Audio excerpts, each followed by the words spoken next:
Along with extra time and lower instances of unpredictable weather, there are a variety of benefits that come with fall ESN application. Learn more at smartnitrogen.com. I'm Sean Haney, and this is RealAg on the Weekend.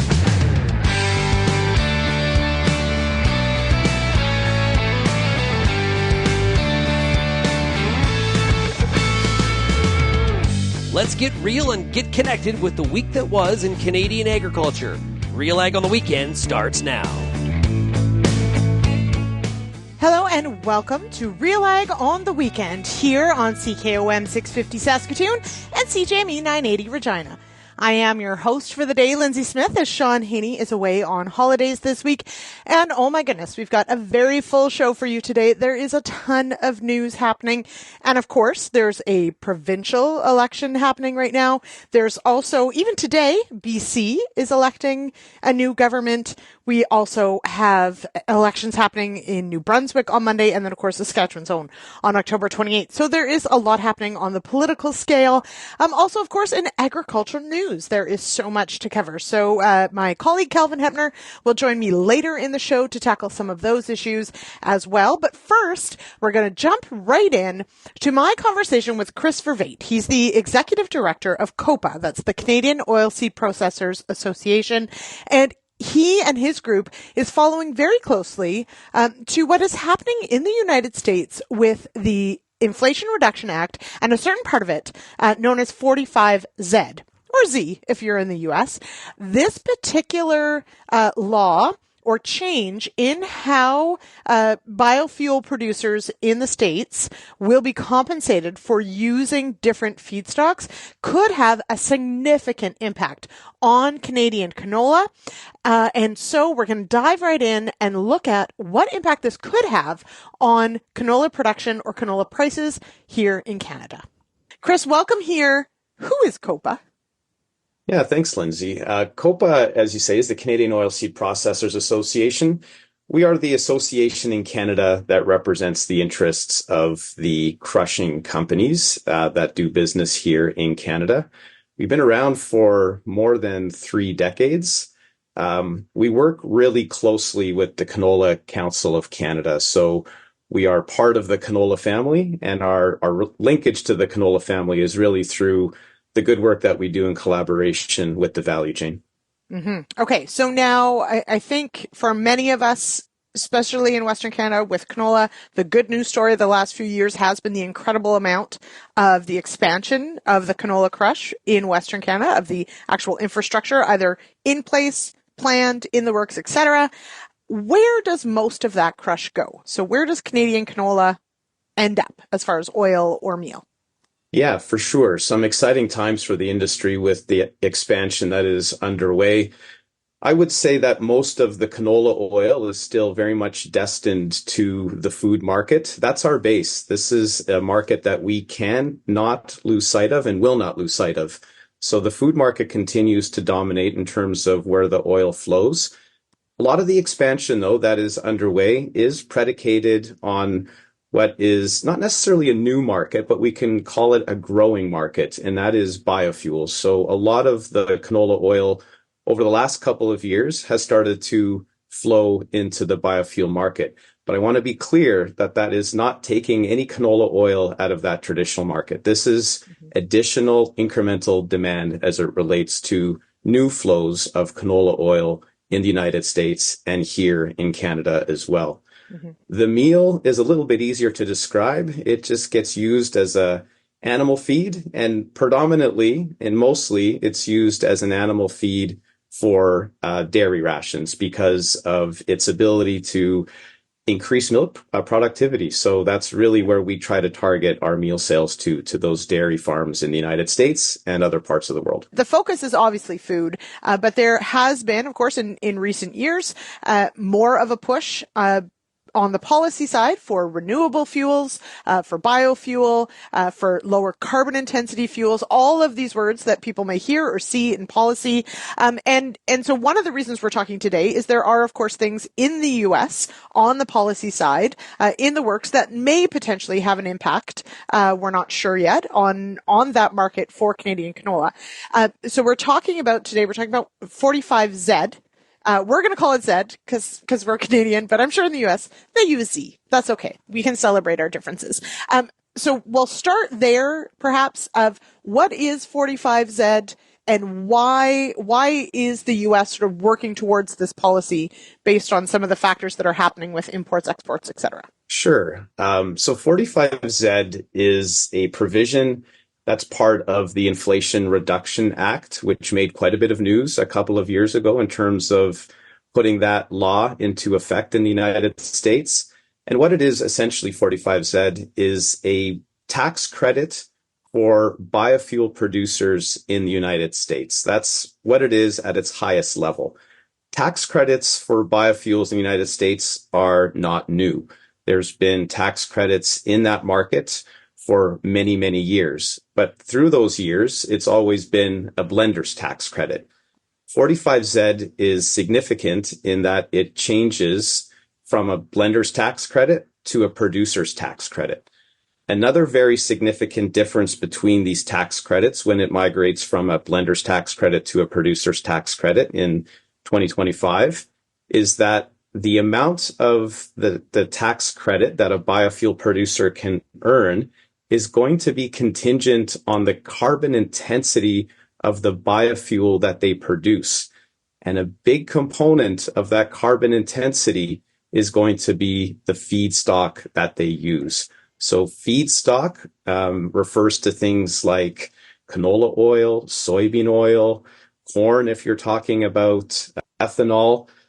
These are feedstock, and they make up the big chunk of the carbon intensity that a biofuel producer generates from the fuels that they produce. Why then the focus on the feedstock part? What other factors beyond, yes, we're looking at carbon intensity, but what has happened with imports, used cooking oil, et cetera, that has perhaps put this language into 45Z? Yeah, so there's been a real dramatic shift in the types of feedstock that are being used in the United States. And this is largely driven by that concept of carbon intensity. The lower the carbon intensity your feedstock is, the more credits that a biofuel producer or manufacturer can earn. So everybody who is producing biofuels and is participating in these biofuel programs that incentivize lower carbon are on the hunt for the lowest carbon intensity feedstock they can get their hands on. And there are feedstock, for example, that are called waste feedstock. They have a very low carbon intensity score because they're deemed a waste. Some of these factors, like what it takes to grow a crop in terms of energy inputs, aren't accounted for as it relates to these waste feedstock. And a couple of examples of waste feedstock include cooking oil and tallow. So they have a very low carbon intensity, and they are being shipped into the United States at extraordinary volumes over the last couple of years. And just to paint a picture for what I mean by extraordinary volumes, just a couple of years ago, there was almost zero volume of imports of some of these waste feedstock into the United States from offshore origins. Right. You look at the numbers in 2023, and these offshore origins of imports for waste feedstock has grown to more than 2 million metric tons. So from 0 to 2 million metric tons is really very significant in terms of the volumes that are coming into the United States. That sounds kind of cool, right? We're using a quote unquote waste product and we're refining it into something usable. At the same time, as you mentioned, this isn't a domestic feedstock. This is somebody else's byproduct, another country's byproduct or waste that the U.S. is bringing in. And that to me sounds like where the U.S. and producers within the U.S. might not necessarily be super keen. So how has that impacted the discussion around where these feedstocks come from and what you can qualify for? Yeah, I think you're really hitting the nail on the head with regards to where the concern is coming from. That number that I shared is, again, very significant, and it has displaced the demand for sustainable local feedstock like soybeans and canola that are grown in North America. So that's fundamentally where the concerns are coming from. And I should note that these concerns, while we see these volumes coming into the United States, the impact does actually spill into Canada as well. So a lot of the fuels, the finished fuels like renewable diesel that have come into Canada in the recent year, are also being derived from used cooking oil. So hundreds of thousands of tons of finished fuel is coming into Canada as well, with UCO, used cooking oil, as the feedstock. Right. So the way that we view this is, okay, the issue is certainly maybe more pronounced and obvious in the United States. It impacts the Canadian marketplace as well, and it impacts Canadian farmers as well. That demand displacement, again, is maybe more obvious in terms of what's happening in the States, but there's demand displacement happening for both soybeans and canola in the North American context for sure. What is the U.S. doing to potentially de-incentivize bringing in used cooking oil? Yeah, so that gets to the crux of what we're talking about here as it relates to 45Z and some of the political dynamics that are underway. But at the end of the day, that's our concern. And what the U.S. stakeholders have been calling for is, and again, to really level this playing field to some extent, is for 45Z, this tax credit, to include a provision that only allows eligibility for feedstock that are domestically produced. Okay. So that is ultimately what the ask is of the industry as it relates to the provisions of 45Z. 45Z, and the details of it and how it will be implemented, are still under development.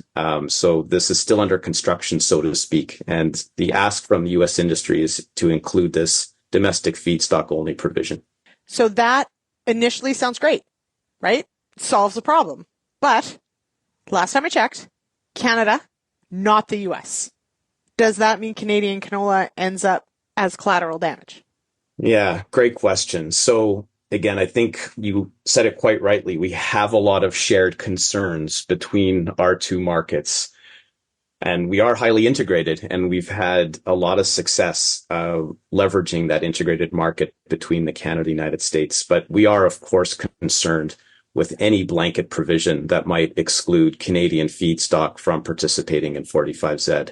This is something that is very much top of mind and something that we are working as an industry to best address in terms of engagement with the Canadian government on some of these aspects that I just outlined. Again, it's complicated, right? There's different trade flows that might be unintended and creating some consequences as a result. So we are starting to have some of those conversations with our government, with our U.S. stakeholders as well. Mm-hmm. So as you mentioned, 45Z under construction, so there's potentially provisions that could be allowed for in there. Barring that, though, let's say that, it's not necessarily fully addressed. Does something like an overarching North American deal like CUSMA, USMCA, address something like this, or could it? Yeah, I mean, we hope so, right? Again, it's that integrated market, whether it's through CUSMA or just that long-standing relationship that we have between our two countries. We are hopeful that we reach a point that some exemptions, for example, are granted for Canada. Mm-hmm. So there's a precedent there, and I think that would be a good outcome after all of this if there is a domestic provision, that there is that carve-out for Canada. Okay. All right, Chris, thank you so much for explaining this. It is complicated. As you mentioned, there are many facets to this, but we're trying to make sense of it all. And I do appreciate your time today here on the show. So thank you so much. All right, we're going to take a quick break here on RealAg on the Weekend on CKOM 650 Saskatoon and CJME 980 Regina. And I will be back with more right after this.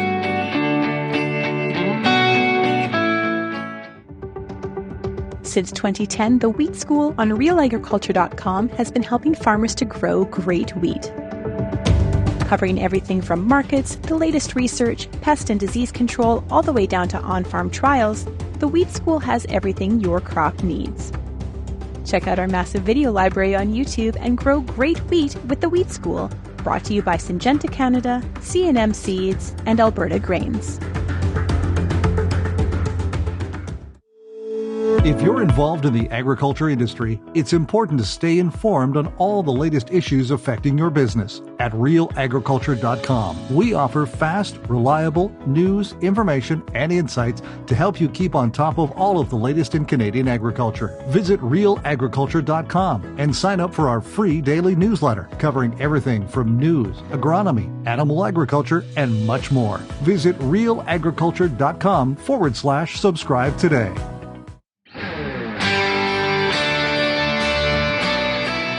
Lead the field with the lineup of versatile high-speed discs from Brandt and achieve better results with every pass. And receive up to a $12,000 rebate for a limited time. Visit brandt.ca for more. The following is a paid product spotlight by Nutrien. Joining me now is Amy Crozier. She's the Senior Ag Specialties Rep for Nutrien. Welcome here, Amy. Thanks for having me, Lyndsey. I'm excited to be here. All right, we are going to talk crop nutrition. And big question when we're sitting down to think about what decisions we're going to make for next year, we need to think about nutrient removal. We also need to think about nutrient uptake. What's the difference? So nutrient uptake is what the plant requires through the whole plant life cycle from seed to finished seed product. And nutrient removal is what we're actually removing from the field in our seed and as well as in our straw material. If you're baling, you're taking nutrients away as well. So we need to make sure that we have enough for uptake for that plant to fully reach its potential, but we might not be removing all of those nutrients from the soil. Right. So this, of course, is going to come into play when we're starting to think about our decisions for next year. So how then could a farmer or an advisor find accurate nutrient removal data? So there is, we have our website, Smart Nutrition and Smart Nitrogen has an economic site. And so there's some independent agronomy and links in there. For example, there's the link to the prairie crop removal, which has been just updated recently. Our Canadian agronomist Lyle Cowell worked on that website. And you can put in your crop and what your yield expectations is, and it can give you a general prediction on what nutrient removal you'll be taking from the soil. Okay, so thinking about removal, but also think about nutrient uptake. So what our crop is going to need or what we've maybe removed from the field. How do we sort of put those two things together when we're thinking about our purchasing decisions for the next year? So it's really important to be soil testing. Our soil is the basis of everything that we're doing. That's our foundation of our crops. So it's very important to soil test. Know your geography. What is your limit? Are we short on water? Is our yield potential 30? Is our yield potential 50? So understanding what we're going for and aiming for, what's in our soil, as well as other factors is, did we have disease issues? Did we have low proteins? Did we not meet our expectations? Is there nothing left in the tank when we're finishing off our crop? Did we have maturity issues? So all these different things put together can help influence those decisions. Maybe we want to change our strategy to have some season-long feeding products like an ESN or some slower release sulfurs, depending on what our soil test tells us and what our crop is telling us when we're taking it off.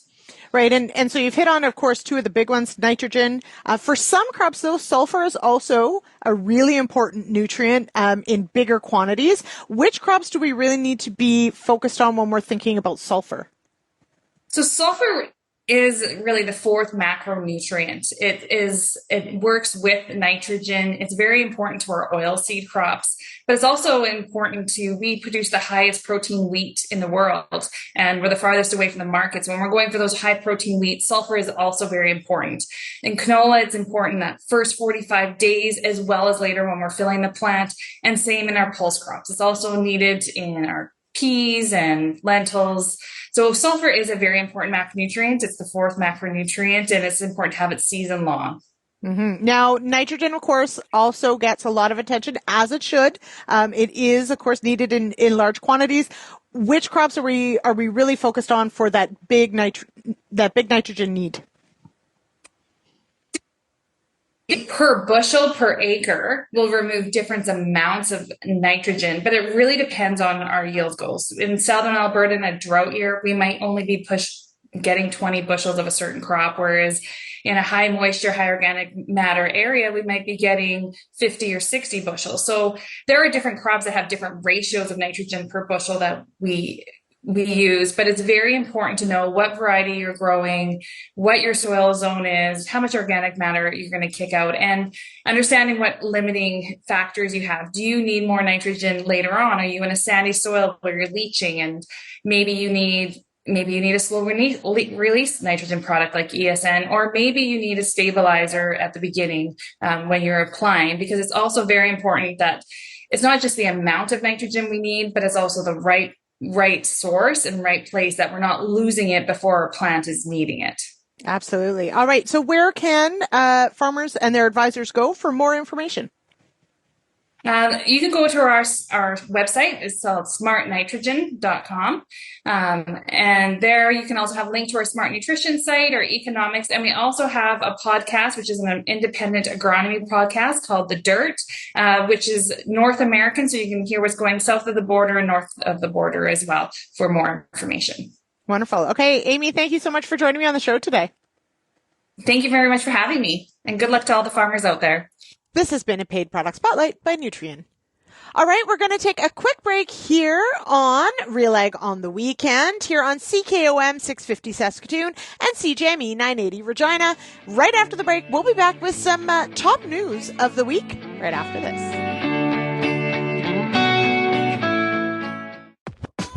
RealAg Radio is Canada's only daily radio show focused on agriculture. Get expert advice on Agronomic Monday. Tuesdays and Wednesdays will cover a broad range of issues. Thursday we'll hear from farmers across the country on the Farmer Rapid Fire. And we'll wrap things up Fridays with the RealAg Issues panel with Kelvin Heppner and Lyndsey Smith. Join us Monday through Friday at 4:30 Eastern. And don't forget about the replay at 7 in the morning on Rural Radio 147, Sirius XM. Get all the information you need to keep your pulse crop healthy and profitable with the Pulse School on RealAgriculture.com. The Pulse School is a free YouTube video series covering agronomy, research, and more across a host of different pulse crops. It's also available as an audio podcast wherever you download or stream your favorite podcast. Check us out on YouTube or visit RealAgriculture.com. The Pulse School, brought to you by BSF Canada. The Canola School on RealAgriculture.com is your one-stop shop for everything a canola grower needs. Check out our free video series on YouTube for all the latest in canola agronomy, research, marketing, and more. Don't have time to watch?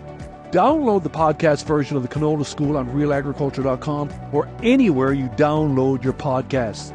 Stay on top of all things canola with the Canola School on RealAgriculture.com, brought to you by BASF and Invigor Hybrid Canola.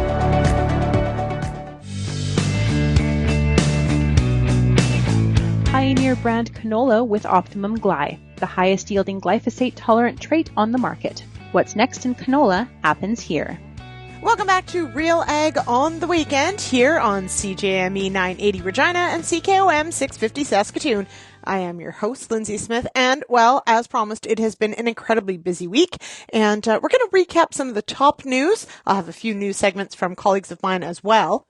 One of the stories we're following right now at RealAgriculture.com is, of course, what potentially happens with Prime Minister Justin Trudeau's leadership into the next election, or frankly, his leadership right now. So we are covering that there is a group of MPs, it has been said, mostly Atlantic Canada based, up to perhaps 20, even 30 MPs that have got together and are asking for some changes of the Prime Minister, and potentially even, though we don't have the exact wording, potentially even a Liberal leadership change heading into the next election, which we know could happen as late as next October, but could happen really any time, depending on how bills go in the House of Commons right now.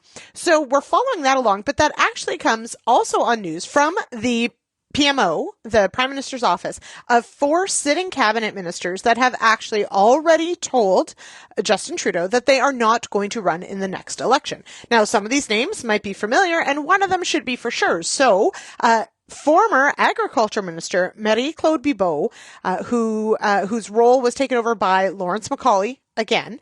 Bibeau is not running again. She has told the Prime Minister she will not. Also on that list, Dan Vandel, Filomeno Tassi, and Carla Qualtrough are the 4 cabinet ministers. So these are not just MPs. These are cabinet ministers that have already told Justin Trudeau they are not running in the next election. We did then, of course, follow up with Lawrence MacAulay, our current agriculture minister, to check in with him. Of course, he's been serving in Parliament for 36 years, and we thought it might be important to check in to see if he had also announced he wasn't running again, but he is, or at least he is always ready for the next election, is what his staffers said. So there you go.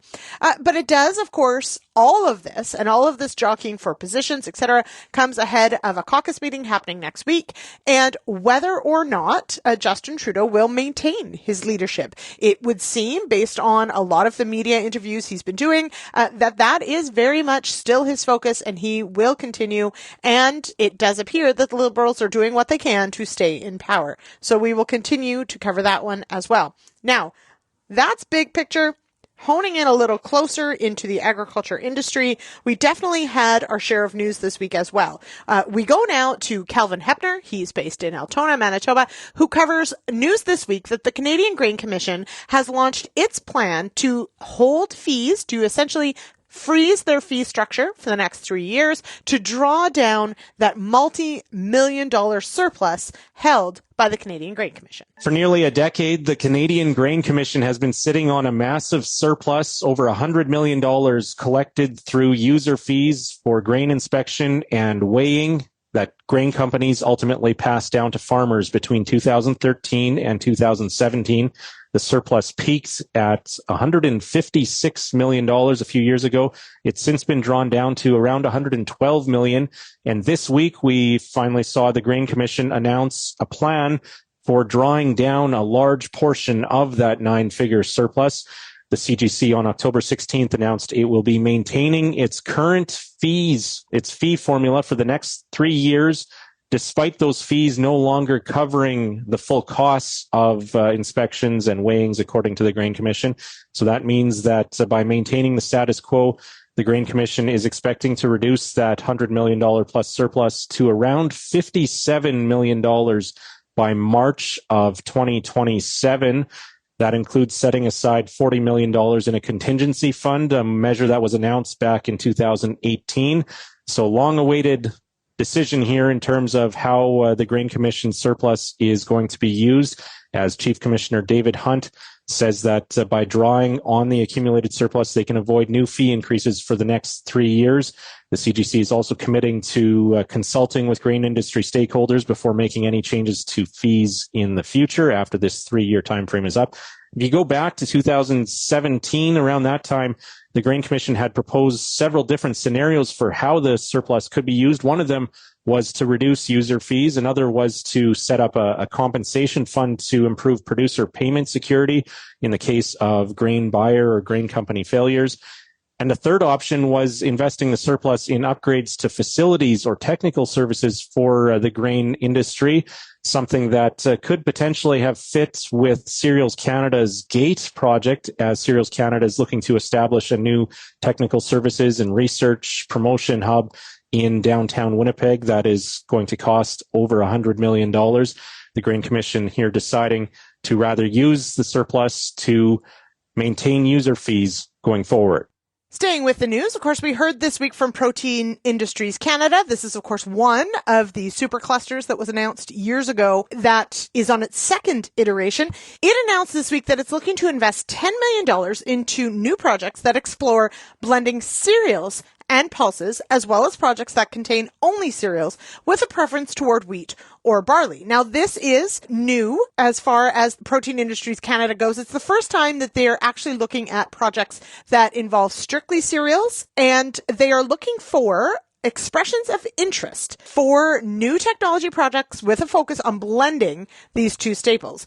Previous project calls focused on establishing innovation infrastructure for crops such as peas and faba beans, but this is now the first time that they put out the call for cereal-based projects. This is an expanded call, and it does mean that it considers each project must have a minimum of 2 collaborators instead of 3, and one partner must be a small to medium-sized enterprise, and the project must include the use of a high-protein dryland crop. Approved projects may receive up to 45% reimbursement of eligible costs. So Protein Industries Canada, of course, has done significant work in the protein and the ingredient space, and so now expanding. So if anyone is interested, potentially, they're looking for those expressions of interest. Also this week, we got an announcement out of Winnipeg that Cereals Canada would receive $7.3 million. But if you've been following along and thought, oh, is this for the bricks and mortar going up in Winnipeg? No, it was not announced for the Gate project.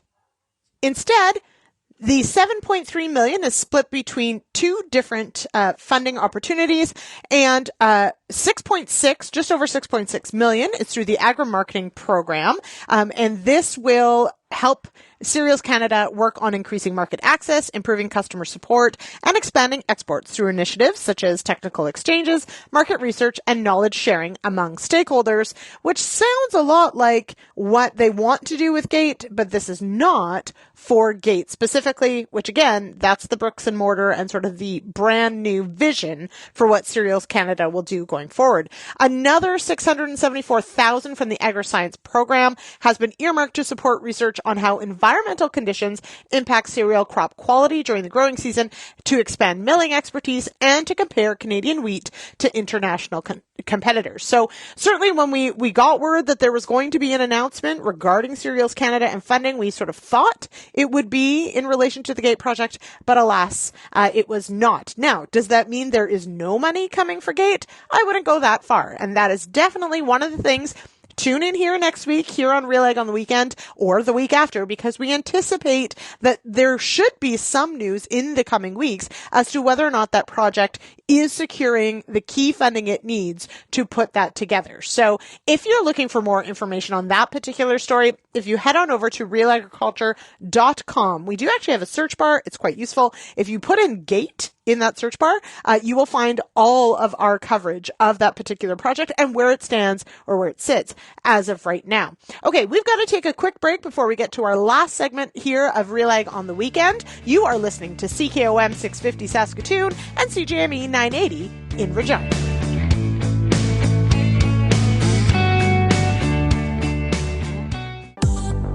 I'm Lyndsey Smith from RealAgriculture.com. Join me Monday nights for The Agronomists, a 1-hour live and interactive show broadcast across YouTube, Facebook, and X. Monday nights at 8 p.m. Eastern, I host expert agronomists from all over the country to give you answers to some of the toughest agronomic questions. Join us live or catch the replay Tuesday morning. That's The Agronomists with me, Lyndsey Smith, Monday nights live at 8 p.m. Eastern. Hi, I'm Bernard Tobin, host of the Soybean School on RealAgriculture.com. Throughout the year, on the Soybean School, we'll bring you timely agronomic video content from planting to harvest, from the latest agronomic research to the latest in production technology. Check out our massive video library on YouTube, RealAgriculture.com, or download the audio podcast versions wherever you get your podcasts. The Soybean School is brought to you by BASF and Syngenta Canada.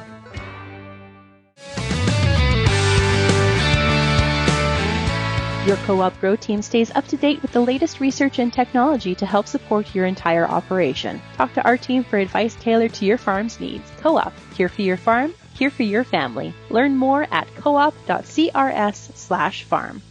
Welcome back to RealAg on the weekend here on CKOM 650 Saskatoon and CJME 980 Regina. I am Lyndsey Smith and I am your host for today's show. Thank you so much for joining me today. All right, finally, we've got just a few minutes left here on the show, and I wanted to bring in Tyler McCann. He is the managing director of CAPI, the Canadian Agri-Food Policy Institute, and Kelvin Heppner, who you heard last segment.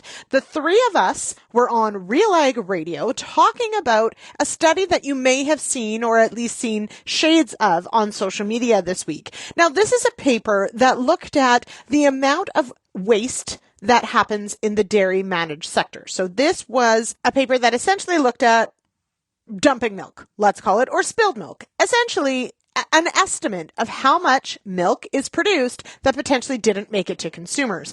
Now, if you've seen the paper, you'll probably see quite a few of the considerations as far as food security goes, as far as the waste that happens.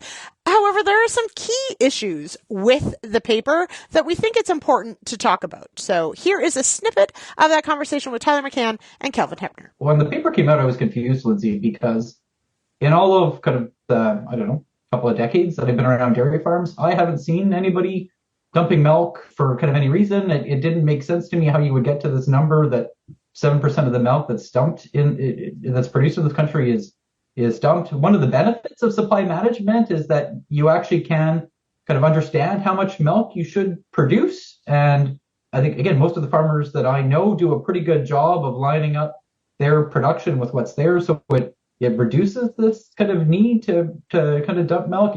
You hear these stories in the United States where there is quite a bit of milk that gets dumped when contracts are changed or plants go down. And again, we don't see that in the Canadian context. So, I think it's worth talking about these things because they get mainstream attention, but they also underscore, I think, how little sometimes people understand about the practical realities of milk production and supply management.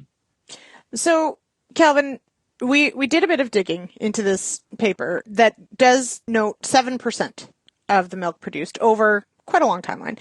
We did look, the U.S. number is about 5%. So as a percentage, slightly higher than the U.S., which to Tyler's point, we're in a supply managed system. You would think we should be able to potentially reduce that. At the same time, I can think of several reasons why milk gets dumped, and some of them are incredibly good ones. Nothing to do with contracts. Things like incredible, let's say, snowstorms. I do know where trucks have not been able to get to a dairy in time, and the bulk tank is too full, although most farms have a pretty large bulk tank that tries to account for some of that overage. I can think of if there were the potential of residues in a tanker truck, that is obviously going to be dumped and destroyed. Kelvin, this paper that we're talking about, did it spell out where and why such milk was dumped?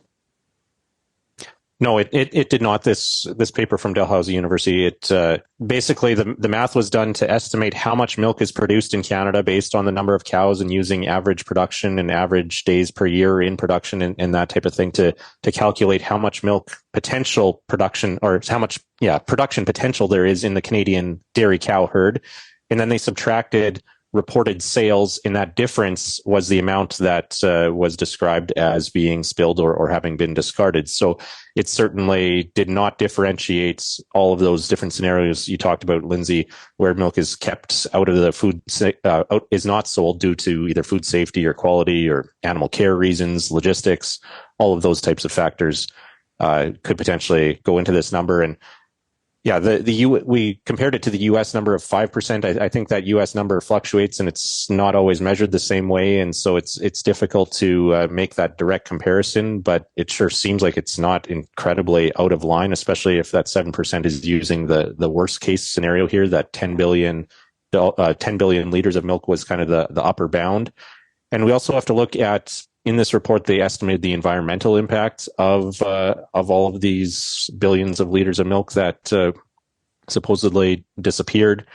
The environmental impact estimates in the study, when you looked at it closely, were based on Quebec dairy farms specifically, which we know that Quebec has smaller dairy herds on average and potentially maybe not as efficient as national averages. I know that would be up for debate, I would say. And so I think there's a number of questions that arise, at least at first glance, looking at this study, and certainly a lot of that nuance we know doesn't get conveyed in mainstream coverage of issues like this.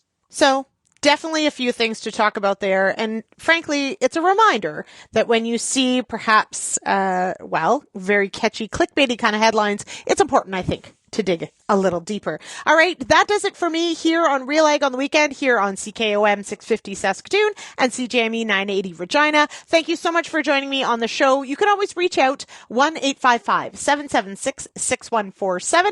Let us know you heard the show. If you've got ideas or feedback, let us know. We'd love to hear from you. If you'd like to connect on social media, we are, of course, Real Agriculture, realagriculture.com. You can find us on Facebook, Instagram, Twitter, TikTok, you name it, we're there. Have a wonderful week, everyone.